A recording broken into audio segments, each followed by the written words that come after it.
Need to temporarily disable Kaspersky-free antivirus protection? In this tutorial, I'll show you how to turn it off.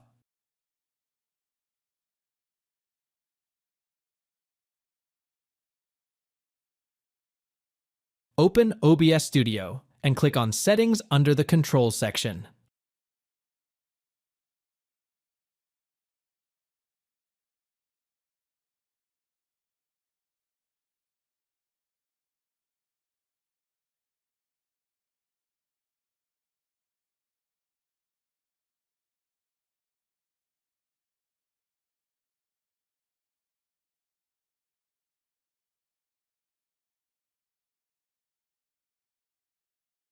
In the Settings window, select the Advanced tab from the left-hand menu, scroll to the General section, and locate Process Priority.